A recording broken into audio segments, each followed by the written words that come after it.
It's Friday, and I want to do a short scope about being done with your work in any given day. You're done with your business. So we're going to talk about that in a second. Just wait for a couple more people to come on here.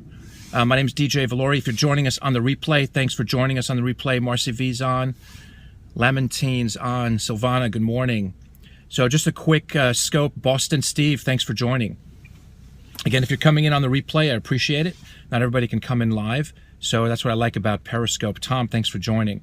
So on this brief scope, before we get into it, good morning, Silvana, I wanted to let you just give you a brief background on who I am. I haven't done a scope in a bit of time. I've been really busy. But my name is DJ Valori. I'm a self-made entrepreneur. I founded and run a multi-million-dollar digital marketing agency out of New Jersey. We work with hotels and resorts. And I do these scopes. I don't have anything to sell. I'll tell you right off the bat. I'm not like others out there that are saying, doing these scopes because they really want to sell their stuff. I'm really just doing it to help other entrepreneurs and other people who want to start a business to kind of learn. Hey, Victoria, thanks for joining. To give them some tips on how to get started in business and learn from some of the mistakes and things that I've gone through throughout the last 20 years in running businesses. So my business is now a multi-million-dollar business. We have about 50 people all over the world. And hey, Russia, thanks for joining. So on this scope today, one of the things, hey, Greg, thanks for joining. Thanks for inviting, Greg, your followers. I appreciate it. So on this scope, I want to talk about something that stresses me out a lot in business, but I'm starting to realize that it's not that big of a deal. So I thought I'd do a scope to kind of share this with everybody.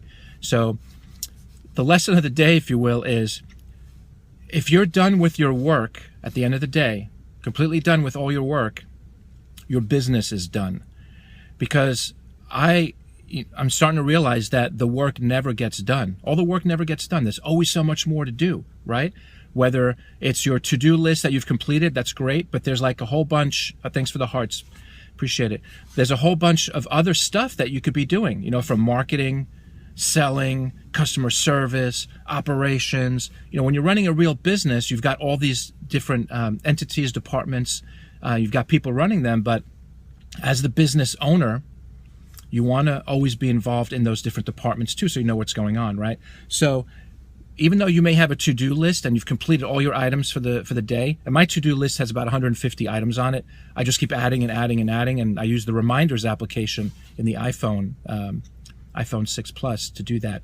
So if you think about it, if you've gone through all your to-dos and you think you're done and you can sit back and relax, your business is done, my friend, because like Mark Cuban says, there are people, and I truly believe this, and this is how I started my company, that are working 24/7 right now. They get very little sleep, that are working very hard to put you out of business. And that's the way you have to think, right? As an entrepreneur, you have to be a little bit paranoid, and you have to think like that. That kind of gives you the drive and helps you with your passion to take your business to the next level. So always remember that there's always someone out there who's trying to take you out and eat your lunch. So keep pushing and pushing hard. Thank you for saying that, Barrett. So again, the lesson is, if you think you're done, there's always more to do. And you ever have one of those days where you look at the clock and it's like it's 4 o'clock already? It's like, oh man, that happened to me on Monday. We were really, really busy, and I spoke to a couple of people. Just beer, okay. I spoke to a couple of people. What's the best way to create a competitive analysis business plan? How important is to do that? Okay, that's very important, Shifty. Thanks for asking that question. The question was, how important is it to create a competitive analysis and business plan?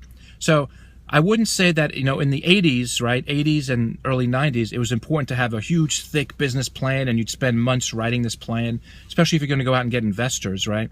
But nowadays, investors and VC, which you want to stay away from, but unfortunately, if you have to go the VC route, they want to see that you've accomplished something, that your business model is making money, right? Or your thought of the business model is making money. So focus more on writing more of a synopsis, like an introduction. Definitely talk about your competitive set and your unique selling proposition, your USP, because that's going to provide whoever wants to invest in your company some high-level knowledge or information that you have the knowledge on what's going on in your marketplace. And like I've said before, if you say there's no competition for what you're trying to do, that's probably because your idea isn't that good, right? And I learned that the hard way, right? I've come up with harebrained ideas I thought were great, and either the market's not ready for it or it's a dumb idea, and it didn't work out. So if there's no competition, you have two issues. What's my business? I'll tell you in a second. If you have two problems, if there's no competition, if you believe there's no competition. One is there's no market for your product, right? Two, it's just not a good idea because no one's buying it. But the biggest problem you're going to have if you really, really feel passionate about it and you really, on the offset that it's a great idea and no one's thought about it, you're going to have to educate the marketplace, right? You're going to have to educate a whole marketplace that you're going to sell to who never thought of your idea or proposition, right? That's a huge and expensive and lengthy task to pursue. So I would say find a market niche that's already out there, that's maybe being underserved, underutilized, and then come out with a plan to actually make that idea better or that business opportunity better. So the business I'm in, for those of you who are just joining, my name is DJ Valori. I run a company called Lodging Interactive that I founded about 15 years ago. It's a digital marketing agency, multi-million-dollar company. And I do these scopes kind of just to help people out. I'm not selling anything. Although I do have a free ebook if you're interested in getting it. Nice to meet you too, Winifred. You can get my ebook by just texting the word Entre Book, ENTRE book, to the number 44222. Again, it's Entre Book at 44222. You'll get a link, a text message that'll ask you for your email address. And then when you reply with that, you'll automatically get the download link. So it's a free book. It's basically 15 years worth of entrepreneurial advice that I've put into a little book. So have a look at that. See if you enjoy it. I'll be doing more Periscopes throughout the next few weeks. You're starting an e-commerce business. What do you think about the best way to get it out to people? So clearly, Shifty, I'm not sure what kind of e-commerce business you're starting, but social media is always a great place to go, right? You got to build your audience. You've got to communicate, build loyal followers.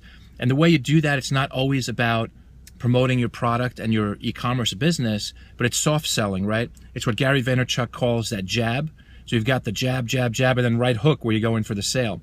So you want to build your audience on social media because that is free, other than the time, which is not free, but it's your time, and maybe you can get some people and some colleagues to help you there. Facebook, Twitter, definitely do Periscopes, and then repurpose, like I do, these Periscopes. I actually have a YouTube channel where I upload the Periscopes into that YouTube channel, so the content's always there. As you know, with Periscope, the scope disappears after 24 hours, so you want to make sure that you're constantly keeping those videos on your camera roll, saving them to your camera roll. Hi, Winifred. And then repurpose them on your social media channels, so like Facebook, Twitter, YouTube, etc. So I'd start building out a social media community that way. I'd also, hopefully you have a little bit of a budget to launch your business, right? You're not doing it on a shoestring.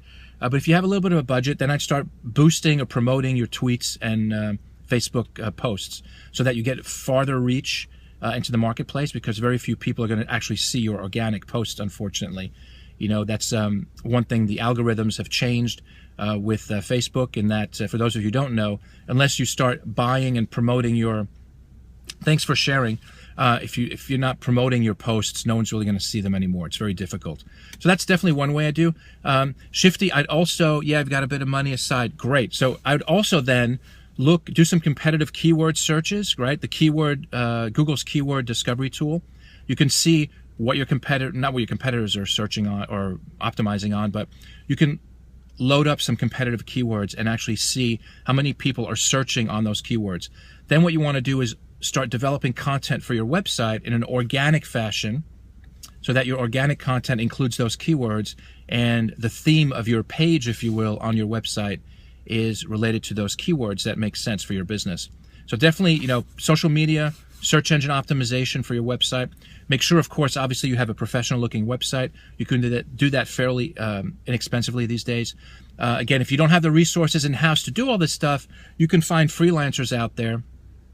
It's basically blog posts to get SEO rank. So yeah, you can also write blog articles. I would say that a blog would sit on your website, so you definitely have to have a website, obviously, don't just go with a blog, but definitely optimize your blog posts as well. And blog every day, right? Or at least a few times a week, because you're creating fresh content for the search engines. You're a graphic designer and web developer, so that's a bit of covered. Yeah, good for you. Excellent. So make sure that even though you're a designer and a web developer, you may not be a internet, SEO person. So make sure that you partner up with someone there. And we work with a lot of agencies. They develop these really cool looking websites that cost a fortune, and the clients love them. And then when the site goes live, 3 months later, they ask, well, what's going on? We're not getting any traffic. For some reason, you've never blogged, Beth. Well, you should blog, because when you blog, you're creating new business content out there. And it's content that the search engines will see as fresh content. And then at that point, you'll be able to get more traffic and followers through your blog, to your blog, and then off to your website. So definitely blogging is definitely something you should do. Again, that doesn't cost you anything other than setting up the blogging platform, or if you're using WordPress, a widget, or well, actually that's built in, I should say, I'm sorry. In WordPress, you actually can just launch a blog pretty easily. You just post a blog post versus using a page. So you're welcome. You're welcome. My site is through Bigfolio. Okay, I'm not sure what that is, Beth. Can you explain a little bit about that? So, again, my name is DJ Valori. I do these scopes a couple times a week. I'll be traveling next week, so I'm going to show you what it's like to hustle. A lot of people like, Gary Vaynerchuk, which I follow all the time, don't agree with everything that he says, but you should definitely follow him. That's who you pay a monthly fee for your site. Okay, so you have a service provider that's hosting your site. So I'm not familiar with that one, but I'm sure that they have the ability to set up a blog for you on your website. Going back to my comment, Gary V, definitely follow him. Also follow, Grant Cardone I follow. Good motivators for you in business. I don't always agree with what they say, but it gives you some good motivation, some good advice in business. And they always talk about the hustle, and they truly do the hustle, but there are very few people that actually hustle the way they do. But their personalities are their brand, so they have to do that, or else they'll become obscure, right? Next week, I'm going to LA for a one day and a half trip. So, Shifty, I'm not sure about Andy. I'll have to look into Andy. I'm not sure about what that person does. But I'll be blogging from my trip. I'll be periscoping from my trip next week in Los Angeles. And I'll be in touch soon. So thank you very much for joining me today. Hopefully you found it of value. Please make sure you follow me on Periscope. I'd really appreciate that. And we'll talk to you soon. You can contact me directly if you have any questions about business or being an entrepreneur. I'd love to help you out. And follow me on Twitter at DJ Valori. I'll talk to you soon. Have a good day. Bye.